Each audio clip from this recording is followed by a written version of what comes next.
педагогтың алдына қандай міндеттер қойылады? Ол қойылып отырған міндеттер шығармашылық зерттеу іс-әрекеттері бар сабақтарды көп өткізу, оқушыға өз бетімен жұмыс істеуіне үнемі қолдау көрсетіп отыру, баланың ізденуіне үнемі бағыт-бағдар беріп отыру қажет. Енді тәжірибе осы баланың ізденімпаздық танымдық қабілетін дамытуда былай дейді екен. Оқушының ізденімпаздық танымдық қабілетін дамыту үшін алдымен қабілет ұғымына терең түсінуді талап етеді екен. Бұл қабілет дегеніміз білім алуға қажетті ең алғашқы психологиялық ерекшелік болады. Баланың қабілеті екі түрлі іс-әрекетте дамиды екен. Оның біріншісі жинақталған тәжірибені меңгертуге бағытталған іс-әрекет. Әр бала өзінің мүмкіндігін шығармашылық әрекеттер арқылы дамытады. Міне осы іс-әрекетте дамиды екен. Оқушының ізденімпаздық танымдық қабілетін дамыту өте ерте кезде қолға алынуы тиіс. Ол ойлау мен практикалық әрекеттер арқылы ғана дамиды. Енді бұл іс-әрекеттерді дамыту кезінде мұғалімнің алдына қойылып отырған мақсат ол осы іс-әрекеттерді дұрыс ұйымдастыра білу керек. Сол кезде ғана балада ізденімпаздық қабілет қалыптасады екен.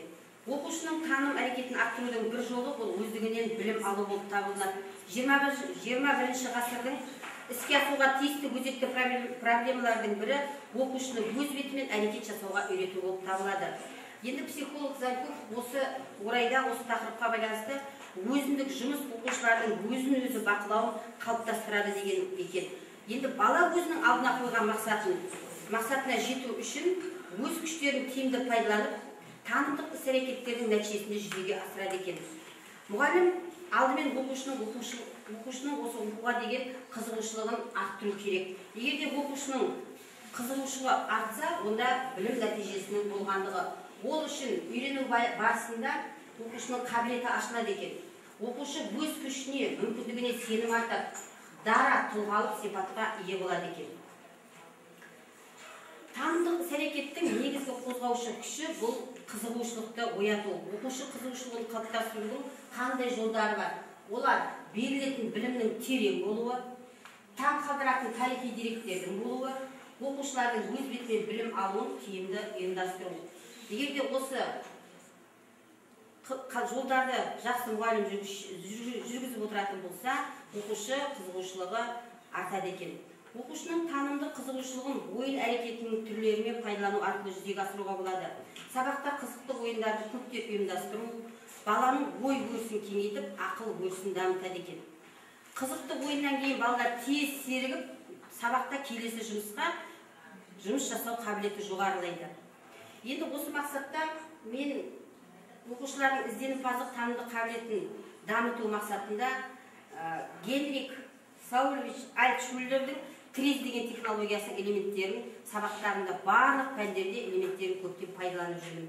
Бұл технологияның TRIZ деген теория решения изобретательских задач дейді, яғни балаларды өнертапқыштық, ізденімпаздық, ұялататын сезімдер. Ал жас қиялшыларға бұл жерде негізгі берілетін кеңес ол оқушылардың өзінің ойын ашық айту және қызықты идеяларды таңдай білу. Енді бұл технологияның бір-екі әдісіне тоқталып өтейін. Оның бірінші әдісі бақылау сұрақтар қою арқылы дамытады. Балаға ақ бетке мына бірнеше сұрақтар қойылады, бастауыш сыныптарда ертегі құрастырғанды өте жақсы көреді балалар. Әсіресе 3-4 сыныпта оқушылардың өте көптеген ертегілер құрастырды. Ақ бетте сұрақтар жазылады, ол сұраққа бірінші бала жауап береді, бетті бүктеп, екінші бала екінші сұраққа жауап береді. Ең соңында ертегі шыққан кезде, кей кездерде өте бір күлкілі ертегілерді құрастырып шығарып жатады. Мысалға бірінші бала ертеде бір ата өмір сүріпті десе, ол кіммен дос болды деген, келесі бала ол бірінші бала не жазғанын білмейді ғой, ол аюмен дос болды деуі мүмкін. Ол қайда барады дегенде, мысалға бірінші бала атам үйге барады, екінші бала мысалы орманға барады деуі мүмкін. Ең соңында өте бір қызық, балаларға қызықты ертегі құрастырылып шығарылады. Енді біздің өміріміз негізі қарама-қайшылықтардан тұрады ғой, өмірде жақсы да зат бар, жаман да зат бар. Кез келген заттың мысалға жақсы жағы бар және оның адамға әсер ететін жаман жағы да бар. Мысалға бірінші компьютерді алайық. Қандай пайдасы бар? сіздер енді өздеріңіздің оқушыларыңыз тез орындарыңызды айта беріңіздер. Қандай пайдасы бар? Компьютердің ақпарат аласың, дұрыс. Тағы қағаздарын жазып шығарамыз. Біздің оқушыларымыз, мен оқушыларыма мән жазбаларды өте көп тапсырмалар беріп, балалар маған апай бізге мән жазба кез келген мағлұматты тауып алуға бізге оңай дейді, мысалға осы компьютерде. Енді қандай зияны бар? Денсаулыққа зияны бар, көп отыруға, оның алдында болмайды екен дейді. Сосын тағы мен оқушыларыма айтады, апай ол электр энергиясында бір жағына жұмсайды дейді. Ол да дұрыс қой енді. Оқушыларының несі. Енді келесі осы теледидармен салыстыру әдісі. Теледидармен бізде компьютерде екеуін салыстыру, екеуінің ұқсастығы мен айырмашылығы. Екеуінің қандай ұқсастығы бар? Екеуінде де экран бар дейді, дұрыс айтады Райса апай. Сосын екеуінде де ақпарат аламыз, дұрыс, жақсы. Сосын ұқсастығы тағы. Екеуіне де электр тоғын жұмсаймыз, дұрыс айтасыздар. Сосын тағы. Екеуін де көріп отырамыз, екеуінен де балаларым айтады, апай екеуінен де мультфильм қараймыз дейді, мысалға, дұрыс айтады. Ал енді қандай айырмашылығы бар? Телевизордегі берілген бағдарлама дұрыс айтады. Телевизорде дайын тұрған заттарды тек бағдарлама бойынша қараймыз, ал интернет, компьютерде онда өзіңе қажетті заттарды алып отырасың. Енді осы жерде балалар енді ол баланың деген қиялдауы өте жоғары. Ол айта береді, мысалы кластың ішінде балалардың барлығы бірдей жақсы оқып, бәрі бірдей терең ой айтпайды. Кейбір оқушылар бар, тек қана өзінің ойынан не келеді, түйскен соң. Менде кейбір оқушылар бар, апай, екеуінің де геометриялық фигуралы, екеуінің де экраны төрт бұрышты дейді. Мысалға, осындайда балалар ой айтып жатыр. Енді әрбір оқушыны біздер әрбір тұлға деп біз әрқайсысында сабақта менің классымда 23 оқушы болса, 23-нен де күтте бір нәрсе болса да сұрауды мен мысалы талап етіп отырамын, жауап беруін. Енді келесі қазақ тілі сабағында айтылуы бір, жазылуы бөлек айтылатын сөздер. Тұр уылжып жемістер, еңбек қызды егісте, күз береке, күз ұрыс, тер сіңіріп жемістер. Қандай сөздер бар? Айтылуы бірде, жазылуы бөлек. Жемістер дұрыс айтасыздар. Бұл жерде енді бұның сөз табын өткендер пайдалануға болады. Жемістер дегенде қандай сөз табы? Жемістер етістік болып тұр. Өте жақсы айтасыңдар балалар. Өзгермейтін сөздер. Оңынан оқы тіршілік нәрі, соңынан оқы тіршілік нәрі, онсыз адам өсілдік аң құста, әп сәтте өлер тұншығып бәрі. Қандай сөз? Ауа, жақсы. Енді осындай оңынан соңынан оқылатын тағандай сөздер бар. Нан бар. Нан дұрыс айтасыз. Қазақ бар. Ата, ана дұрыс айтасыз. Келесі. Логопедтер құстың оған әрқашан қымызды мейір қанатын құясың. Дауыссыз дыбыс жалғасаң, класста ол оқу сағаты. Сабақ, қына әкел жалғасақ, сабақ. Ең сауатташу сабағында буыннан сөз құрау деген кезде қоян қай сәбізді жиі алады? Қай сәбізді жиі алады? Пәнаралық байланыс, математика сабағымен байланыстыр. Нешінші сәбізді жиі алады? Үшінші сәбізді жиі алады, дұрыс айтасыздар. Келесізді. Тағы да осындай, аю, қай көшкеде балды жиі алады? Жақсы, әрі кетті. Енді келесі диалог деген ойын, осыны менің оқушыларым өте жақсы қызық ойнайды. Мен қолыма күрек алдым. Күрек маған былай деді. Күректі сөйлететін оқушылар ше. Мен күрекпін, адамға көмектесемін, жер қазамын, талдың түбін қуыстамын, мені бір жерге алып қойыңыздар десеңіз, әрі қарата енді мен өзімнің сөзімді айтамын. Әрі қарай кетеміз. Математика сабағында геометриялық фигуралы осы ойынды мықты балалар қызығып ойындайды. Сиқырлы көзілдік деп аталады. Көзілдікті алып келгенде кез келген оқушыға кигізіп, ал сенің көзіңде сиқырлы көзілдік бар. Осы кластың ішінде қандай төрт бұрышты зат бар? Балалар тез-тез компьютер, тақта, парта деп олар тез-тез айтып шығады. Енді сен көзілдікті киіп далаға шықтым деп ойла. Далада қандай дөңгелек заттар бар? Сен тек қандай дөңгелек заттарды көресің? Қандай? Күн. Тағы. Жер дөңгелек бар, кәрдесті денеталдан алған олар білімдерін айтады. Жақсы әрі. Енді осы мен оқушыларымды бірінші сыныпқа келгеннен бастап, енді ата-аналарым, апай сіз бізге де маза бермейсіз, оқушыларымызға да маза бермейсіз деп жатады. Мен ізденімпаздыққа өте көп өзім мән беремін. Оқушыларымда көбіне көп бұрын интернет жоқ кезде, компьютеріміз жоқ кезде балаларым осы мектептің кітапханасы мен ауылдық селолық кітапханаға өте көп барушы еді. Сол кітапханаға көп барғанның нәтижесі деп ойлаймын. Жақында біздің мектебімізде үздік оқырман деген сайыс өтті. Сол сайыста менің оқушым, Баймурзина деген оқушым, үздік оқырман 2013 деген алғыс хатпен марапатталды. Ерғали Тәуіржан жақында ғана осы оқушыларым енді бұл да бір ізденімпаздыққа жатады. Әртүрлі өнер фестивальдеріне өте жақсы қатысып, ода мадақтамамен марапатталды. Келесі, аудандық ғылыми жобада Әмина деген оқушым 2-ші орынға иеленді. Аудандық 3-ші. Кішкентай зияткерлер облыстық байқауда Сайра деген оқушым 3-ші орынға иеленді. Енді осы тақырыпқа байланысты мен өзім танымдық іс әрекет нәтижесі шығармашылық деп өзімнің де кітапшамды шығарып, мектепішілік таратуға ұсынып, сол таратылды. Енді тағы да айтайын деп отырғаным, тағы да осындай ізденімпаздықтың негізгі өзімнің жұмысымның нәтижесі деп ойлаймын. Сейілхан Қорлан деген оқушым қазір Алматы қаласында Сулейман Демирел қазақ-түрік лицейінде, университетінде, қазақ әдебиет факультетінде оқиды. Осы оқушты кішкентайынан бастап әртүрлі әңгімелер шығармашылыққа баулған едім. Өзім бастап, қазір осы республикалық Ақ Желкен журналының редакциясының штаттан тілшісі болып жұмыс жасайды. Тыңдағандарыңызға рахмет.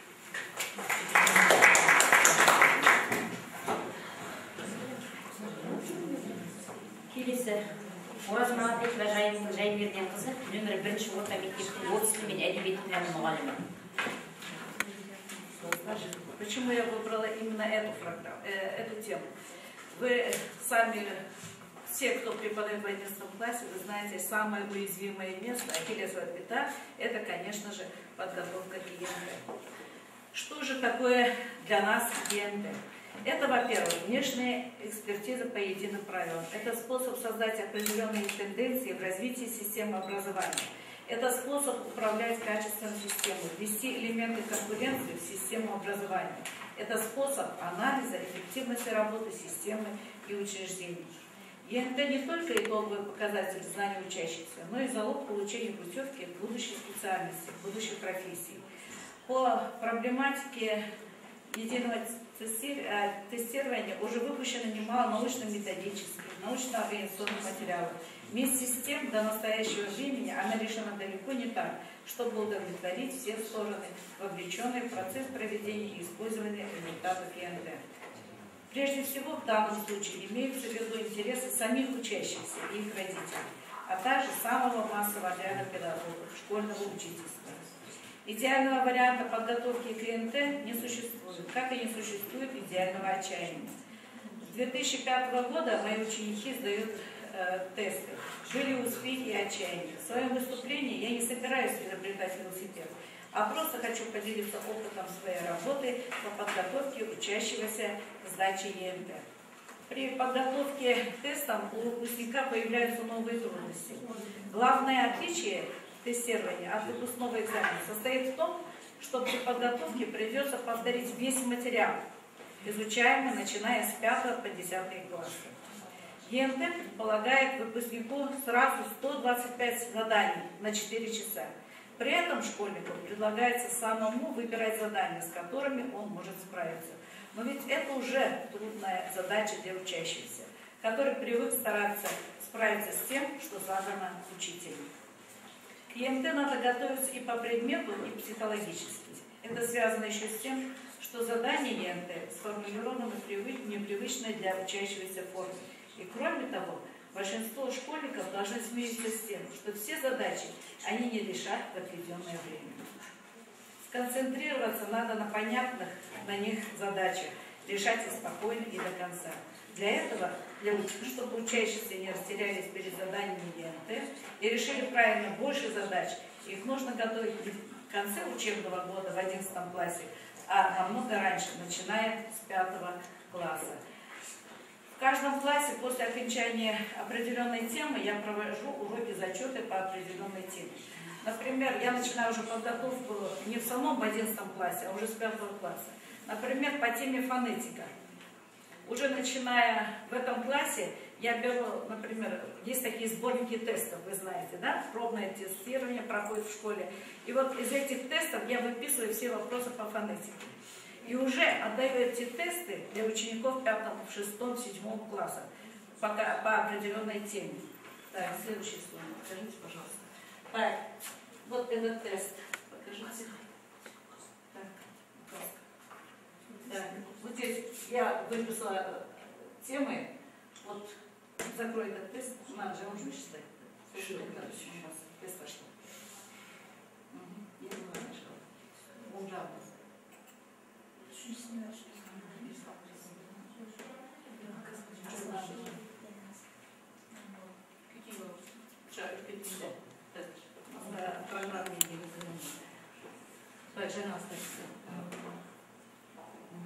Так, после окончания каждой темы я выписываю из определенного теста материал.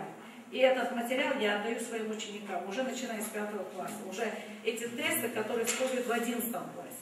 Но они уже ведется как бы небольшая подготовка уже. И выполняя тестовые задания, учащиеся по мере возможности запоминают вопросы. Раздаю участникам готовые варианты заданий и прошу, чтобы они выбрали те задания, которые могут решить. В конце учебного года, в 5-6 классах, после изучения темы, ученики могут выполнить некоторые текстовые задания из тестов 9 и 11 классов. В 7-8 классах они выполняют большинство заданий ЕНТ 9 класса. И у многих учащихся появляется интерес к тестам, после чего контрольные работы, зачеты в виде тестов, некоторые с ответами, а некоторые задания без готовых ответов, они решают желание.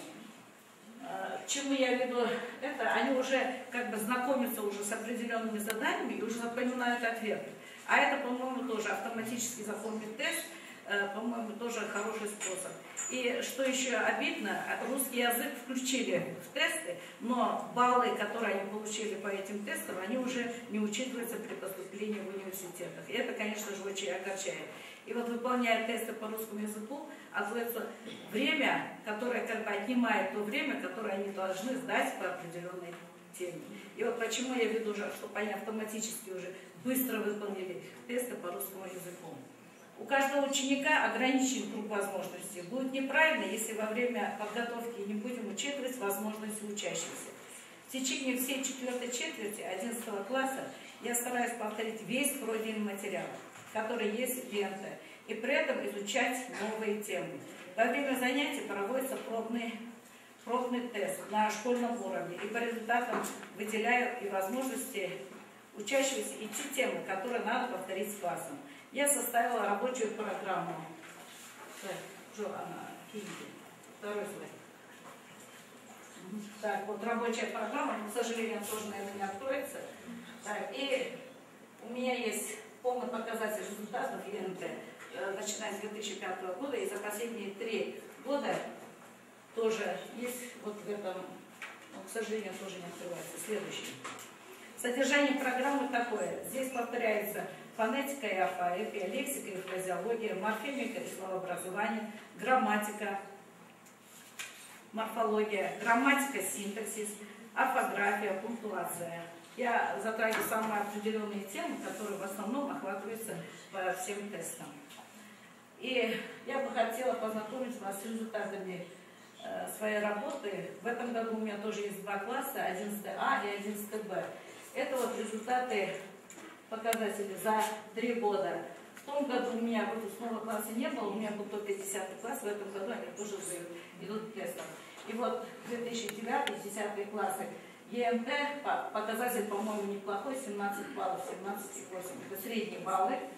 Так, и вот в этом году, это вот ежемесячный показатель моих классов 11Б и 11 классов.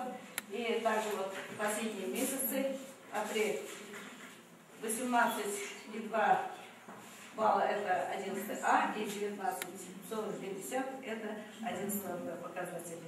И вот ребята, многие уже автоматически, те, которых я обучала уже с 5 класса, они уже знают многие вопросы и по всем этим темам основным.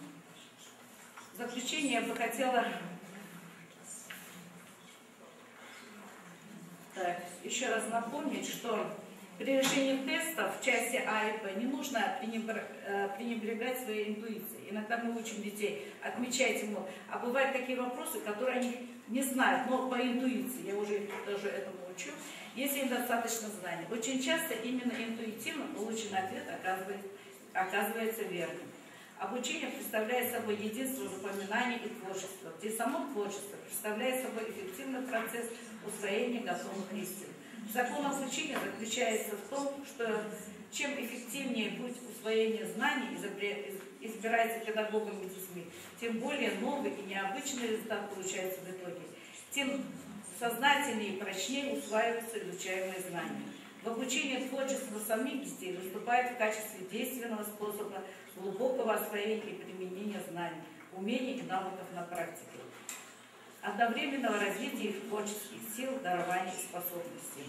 Понимая различные методы обучения, педагоги получают шанс более качественно формировать новую реальность, переводят своих воспитанников на новый уровень качества жизни. В нашем быстро изменяющемся мире информация становится самым ценным. Поэтому очень важно получать, усваивать, перерабатывать и уметь воспользоваться именно новой информацией. Для этого существуют различные способы и методы. Классификация методов обучения позволит найти каждому человеку свой, подходящий только ему набор методов обучения. Обучение не только в школе или в университете, обучение в жизни и во жизни. И вот в заключение я бы хотела закончить такими словами. Научить детей учиться, рассуждать, размышлять, не стоять, а вверх стремиться, о душе не забывать. Миновала четверть века, как стою я у доски. Этим я вполне довольна. Жизнь моя, ученики. И, конечно же, желаю всем вам, участникам этого семинара, чтобы ваши ученики были всегда только на первой позиции. Спасибо.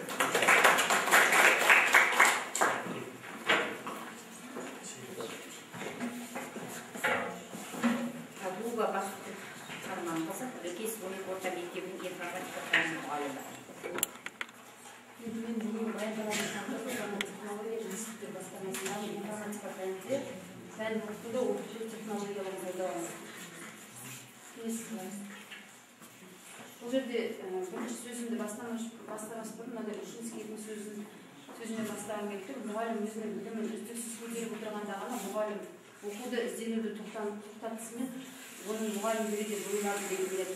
Яғни барлығымыз мұғалім болғандықтан осы ізденістен еш уақытта қол үзбеуіміз керек.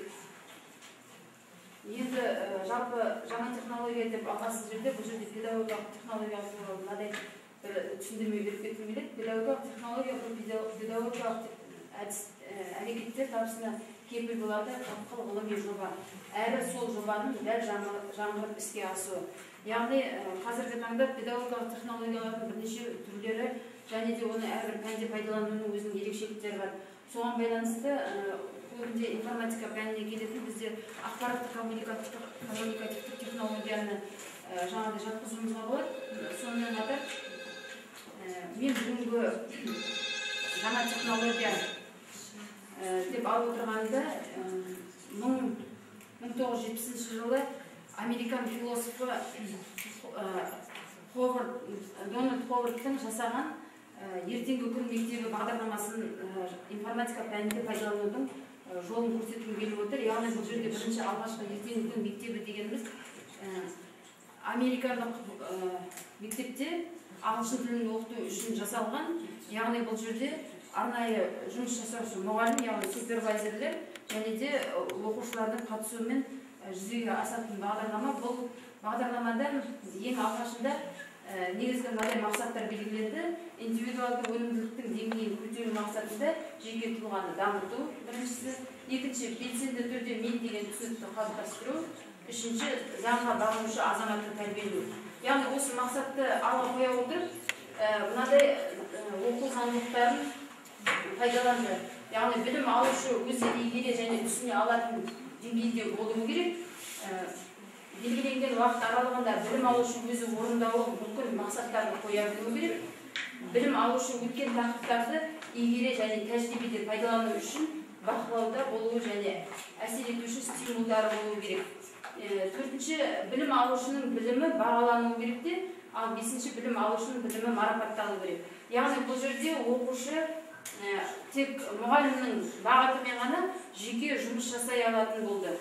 Бұл жерде ең бірінші бағдарлама жасалған уақытта бір жылдың бағдарламасы 12 PS-ке бөлінді, яғни блоктарға әртүрлі, сол блоктарға байланысты жеке жұмыстар жүргізіліп отыр.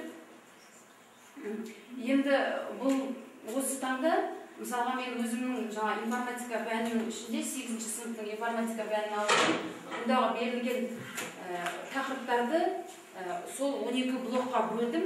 Яғни бұл 12 блоктың ішінде әрбір блокта өтілетін және де не оқушы не үйрену керек, нені білуі керек, сол сияқты оқушының қалай бағалануына болатындығы туралы жаңағыдай арнайы бағдарламаны бөліп жасадым. Енді бұл жерде оқушы бағдарлама бұл 2 данада жасалынады. Яғни біріншісі оқушыларға толығымен таратып беріледі, екінші данасы ол мұғалімнің өзінде болады. Яғни бұл сіздердің алдыңызда 12 блоктар, яғни информатика пәнін 12 блокқа бөлінген. Және де оқушы нені білу керек дегенде, бұл ертеңгі күн мектебі деп аталу себебі де бағдарламаның. Оқушы бүгінгі күннің тақырыбын өткенмен қоса, келесі тақырыпты, келесі жаңағыдай тақырыпты біліп отырады, және ода не үйрену керек екендігін, неге дайындалып келу керек екендігін өзіне алдын мақсат қылып қойып дайындалады. Және де оқушының әрбір сабаққа келгенде оның бағалау парағы болады. Яғни оның бағалау парағы сабақты мысалға 3 бөлікке бөлсек, үй тапсырмасының орындалуы, жаңа тақырыптың тапсырмаларының орындалуы және бақылау тапсырмалары десек, бұл жерде үй тапсырмасының орындалуы ретінде мысалға әртүрлі үй тапсырмасын тексеру әдістерін алуымызға болады. Оған жаңағыдай түрлі ойын түрлерін, не болмаса тесттерді, сондай жаңағыдай арнайы әдістерді пайдалануымызға болады. Және бұл жерде оқушыға әрбір 68 сағатқа бөлінген сағаттың ішінде әрбір сағатта оқушының аты жөні, сол күнгі сабақтың өтілген уақыты, және де блоктың номері және блоктағы өтілетін сабақтың номері жазылып отырады. Бала жаңағыдай осы бағалау парағы бойынша ең соңғы қорытынды бағаны шығарып отырады. Бұл қорытынды бағаның бізге қандай қажеті бар? Бұл жерде мысалы айтайық, пайызбен берілген болса, бізде арнайы мониторинг болады. Ал егерде бағамен берілген болса, бұл бізде журналға тіркелініп отырады. Оқушы мониторингі, яғни 100%-лық деңгеймен есептелінеді. Бірінші сабақтан 68-ші сағатқа дейінгі баланың барлық деңгейі күнделікті өзі тексеріліп отырады. Бұл мониторинг оқушының өзіне жеке беріледі. Яғни ол келесі мысалға айтайық, мына жерде 8-ші сынып оқушысы Қуанбаев Дамирдің бірінші блоктағы 2-ші сабақта орындалуына байланысты толтырылған бағалау парағы десек, ол жерде жаңа үй тапсырмасының орындалуы пайызбен және жаңа тақырыптың орындалуы, бақылау тапсырмаларының орындалуы пайызбен көрсетілді.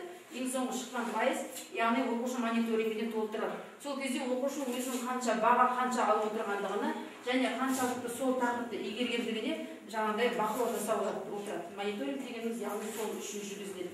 Енді осы тұста үй тапсырмасын тексеру мен бақылау тапсырмаларын тексерудің мынадай бірнеше әдістерін алуға болады. Оның ішінде ойын ойнатуға болады. Мысалға, көбінде бізде информатика пәнінде логикалық тізбек, монополия сияқты ойындарды алуға болады. Яғни барлығымыз білеміз. Монополия ойыны деген бар. Яғни монополия ойыны деген бұл бизнес ойындардың қатарына жатады. Жалпы монополия дегеніміз бұл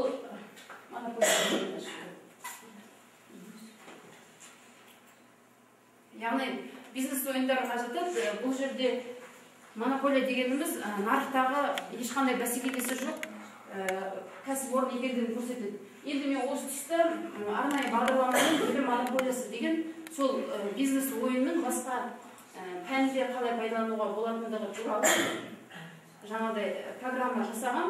Бұл жерде беріліп отырған ойынның барысында топ сандар көрсетіледі, яғни бұл топтық ойын, жұптық ойын қылып та ойнауға болады.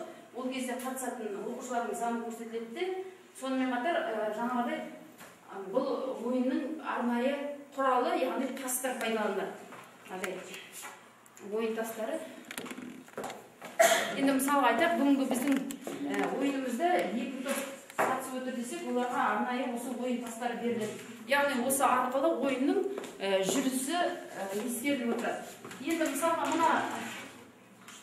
мына дайын қосымшаны жасауда мен бұл жерде негізі бір алғаш 3 топқа деп жасадым. Бұны мына күйде өзгертуге болады. Яғни бірінші, екінші, үшінші топқа олардың алғашқы балдары 0 болып тұрады. Ал тазала деді, екінші мен мысалы. 92 дейді. Яғни бұл жерде 2 топ қатысатындықтан мен сол 3 топтың ішінен тек 2 топты ғана алып қалып отырмын. Енді сіздердің қолдарыңызда тас бар. Сол тас бойынша біздер жүрісті анықтайық. Енді бірінші ағайлар сіздердің топтарыңыздың тасын тастасақ, түсетін жүрісін қарасақ.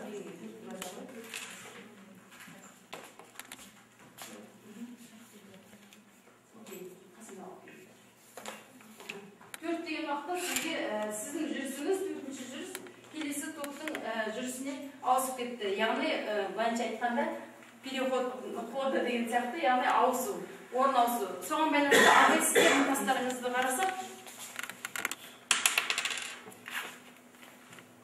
Надо видно. 6.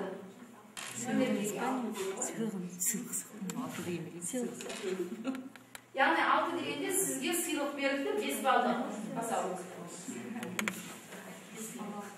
Яғни бұл 5 бал мына жерге төменге есептелді. Бізге бұл екінші топтың еншісінде болғандықтан екінші топқа басқан уақытта екінші топта 5 бал жағдай белгіленеді. Яғни бұл монополия, білім монополиясы деген ойынды жасау себебі бұл ақпараттық технологияларды қамтиды. Жаңағы біздің жоғарыда айтылып кеткен бағдарламаның ішінде бақылауға, үй тапсырмасын тексеруге болатындығын көрсететін ойын. Яғни бұл жерде электронды түрін осындай жасап көрсеткен. Яғни мынау бір жағынан 10-шы сыныптың бағдарламасынан алынған жаңағыдай бағдарламалау әдісі. Бұл ағымдағы ұяшық дегеніміз не дейді? Осы тұста мысалға айтайық, ағымдағы ұяшық дегеніміз курсормен белгіленіп тұрған ұяшықты біз ағымдағы ұяшық деп айтамыз деп сіздер жауап берген болсаңыз, сіздің тобыңызға 15 балл есептелінеді. Яғни бұл жерде жаңағыдай жауап берілмей қалған жағдайда мына жердегі жиналған 15 балл ешкімге де есептелінбейді. Енді бір жүріс жасай қояйық, апайлар сіздердің тастар. Сіз өкінішке орай өзіңіздің жүрісіңізден айырылып қалдыңыз да, сіздің жүрісіңіз ағайлардың жүрісіне ауысып кетті. Енді бұл жерде қарап отырсақ, жаңағыдай жалпы монополия ойынның да негізгі шарттары осындай.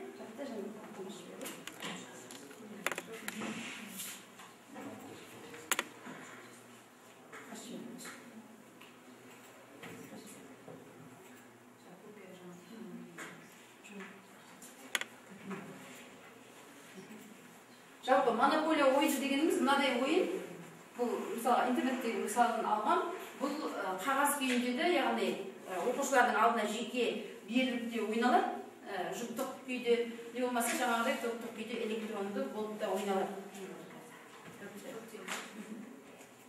Енді екінші бір бақылаудың түрі 8-ді бір ашыңыз.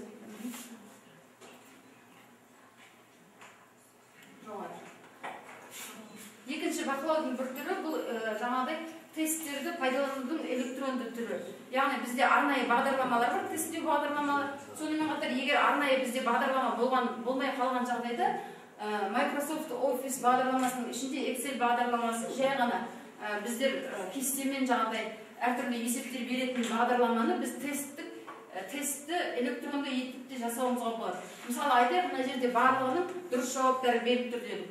Бұны тегісімен өзгертсек, мысалы айтайық, біріншісін 2-ге өзгерте ғой.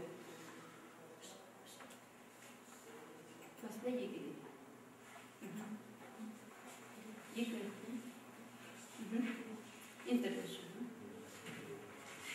Интерфейс. Яғни мына жердің жауабы, дұрыс жауабы өзгеріп кеткен уақытта төменде оқушының төмендегі оқушының дұрыс жауаптар саны 10 дегені, яғни өзгеріп дұрыс жауаптар саны 9 болды да, біздің жаңағы өзгерткен жауабымыздың біреуі қате жауап болып есептелді. Енді мысалы алайық, мына жерге 6-шыны бұны да өзгертіп көрейік. Кез келген, яғни біреуін алды, басқа санға өзгерте ол. Жақсы, интервью төмен түс.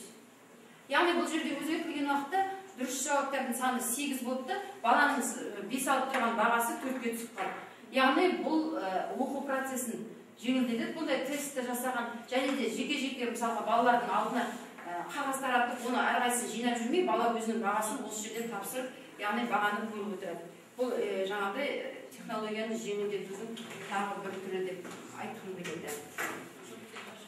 Осы назар салқындарыңызға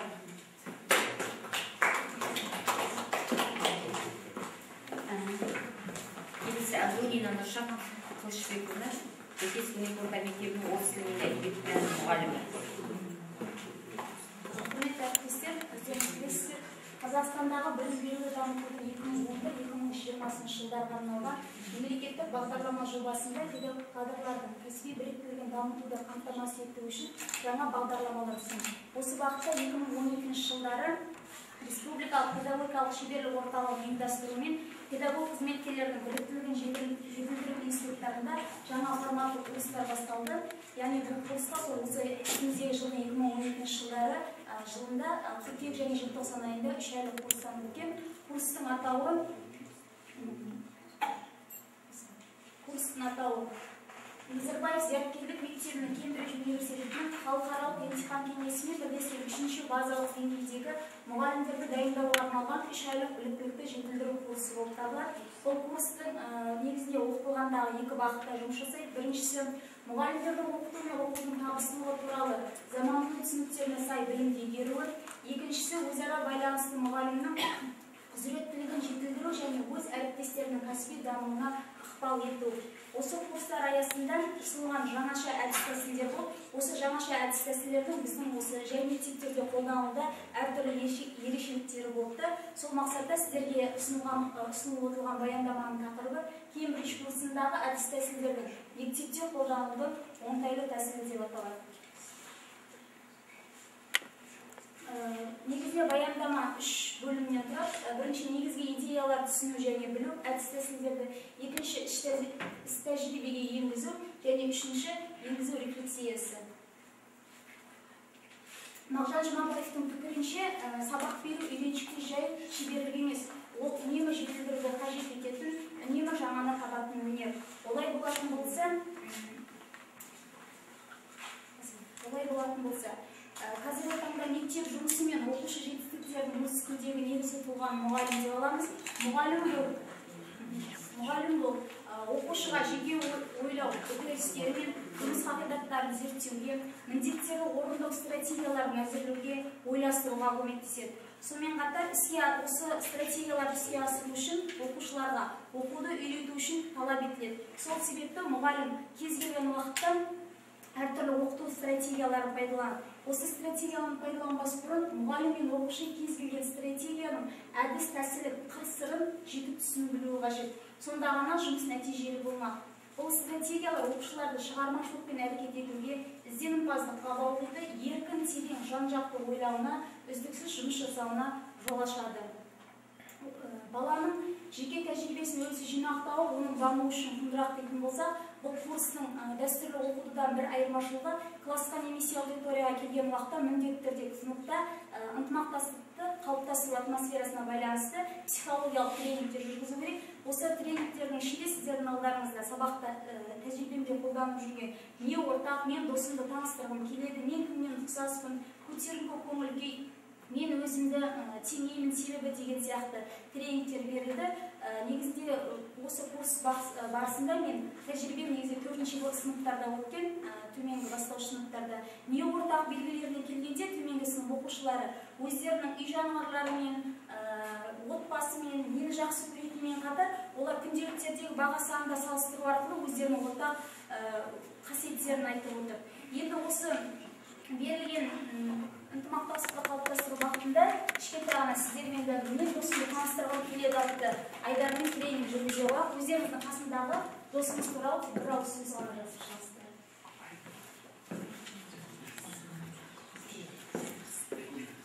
Енді сабақ 45 минут болатын болса, бұл психологиялық ынтымақтастық қалыптастыру тренингі негізі тек қана сондай көп уақыт алуды қажет етпейді. 45 минут немесе 1 минуттың аралығында болу керек.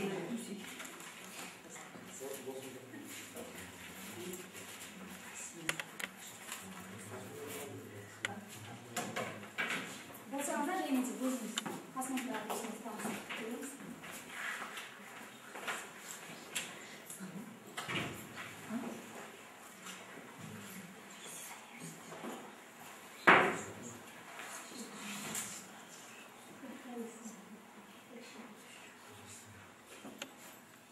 досыңыз танысып өзіңіз оқисыз, досыңыз таныстырасыз. Ақтөбе көңілді. Досыңыз аты жөні музыка рахмет, келесі. Өздеріңіз болсаңыз айтайыз. Кстати, Жаны нәзік поэзияны жақсы көреді. Рахмет, келесі. Менің досым Ізгүл Байдрахманұлы. Ол 45 минут газетінің редакторы, кішіпейіл ізденімпаз. Рахмет. Келесі. Сіздер. Балдар Менің досым Мұсина Гүлшат, ол толерантты, креативті, шығармашыл мұғалім. Рахмет. Бұл енді оқушыларда сыныпқа келгенде ынтымақтастықты қалыптастыру бағытында жүргізілетін жұмыстың бір түрі. Одан кейін Эйнштейннің мен еш уақытта өз оқушыларына еш нәрсе үйретпеймін, тек қана олардың оқуы үшін жағдай жасаймын дейді. Біздерде көбінесе дәстүрлі оқыту кезінде сабақтарда бұл топпен жұмыс жасауда болады, бірақ көбінесе осы курстың бір жаңаша форматы түрі кез келген уақытта сабақ негізінде топпен жұмыс жасау керек. Топпен енді кез келген мұғалімнің шеберлігіне байланысты класқа келгенде топқа бөлеміз. Көбінесе іс тәжірибемде қолданылатын жексу әдісі, капитан ойыны, мозаика әдісімен біздер жұмыс жасаймыз. Жексу әдісі, яғни 1, 2, 3, 4 сан арқылы балдардың бөлінуі, немесе мозаика әдісі қималарды құрастыру арқылы жұмыс жасалады. Әрі қарай нашар мұғалім ақиқатты өзі айтып береді. Ал жақсы мұғалім оқушының өзін ізденуге жетелейді, ойлауға үйретеді дейді. Сабақтың ең бір маңызды кезеңі бұл мағынаны тану кезеңі. Мағынаны тану кезеңінде бұл курстағы тағы да бір ерекшелік, мұғалім сабаққа келгеннен кейін тек қана балаға бақыт беруші болып қана жұмыс жасайды, барлық сабақтың кезеңін бала өзі ойлап қарау керек. Сол себепті мынандай сын тұрғысына ойлаудың жұптық әңгіме, вен диаграммасы, кластер, топтық таныстырған, диалогтық оқыту, жуан жіңішке сұрақтар, түртіп алу сияқты әдістер көбіне қолданылады. Соның ішінде көбінесе біздің мәтіндер төменгі кластары, 7-ші класта көбінесе біз мәтінмен жұмыс жасаймыз. Сол бағытта жуан жіңішке сұрақтар, тонкий толстый вопросы деп атаймыз. Оқушылар мәтінмен жұмыс істей отырып, мәтін мазмұны бойынша